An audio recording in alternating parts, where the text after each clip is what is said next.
big boxing fan, actually. What, a big boxing fan? I love boxing, yeah. Brilliant. You're going to win.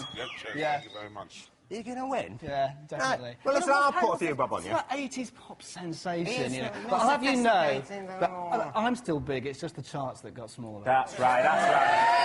No, thank you. That is right, because first time you went on top of the pops, you were, like, squeezed between, if you'll forgive the expression. Yeah. Between Shaking Stevens and Annika. Annika, right.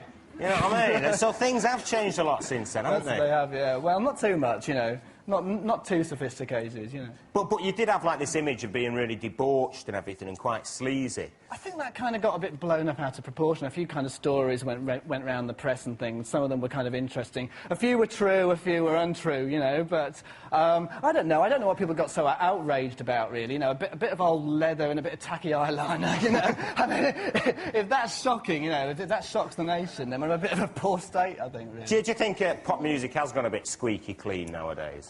No, I don't know. I think it's kind of, you know, the sort of groups like Suede, for example, you know, a lot of groups in Oasis and people like that, and people are singing about, you know, the drug experience and things like that. So I don't think it is too squeaky clean. I think the 90s are really good and really happening, and I think there's lots of really good music, dance music, you know, indie groups, and for me, I prefer the 90s to the 80s. All right, but what about all these stories that kept coming out about it? Like, there was a dwarf who was in your video for Sex Dwarf, who flogged a story to the papers. I mean, what was the story? He did. The dwarf who was in the video for Sex Dwarf. The video for Sex Dwarf, by the way, the video was raided by the police and banned and, you know, was never really seen by the public. Though the dwarf's manager went to the papers to get publicity for the dwarf.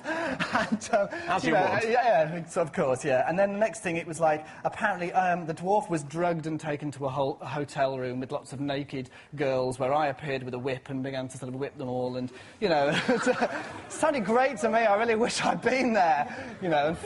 And so you never Maybe did I that? was, but, you know, it was a bit of a blur, the 80s anyway, so... Yeah, and you never did that?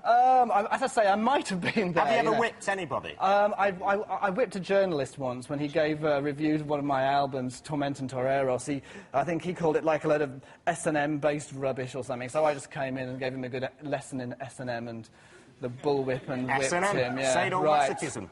Hitting people, Frank. That's right. That's right, you know. Have you ever fancied a bit of a dibble in that? You know, Dibbling what? Outside, at the ring? Yeah. No, I'm passing that one, mate. Listen, you've got lots of good stories for us. You're going to stay with us tonight. Meanwhile, it's over for the game show to end all game shows with our Alan for round one of Win or Weep.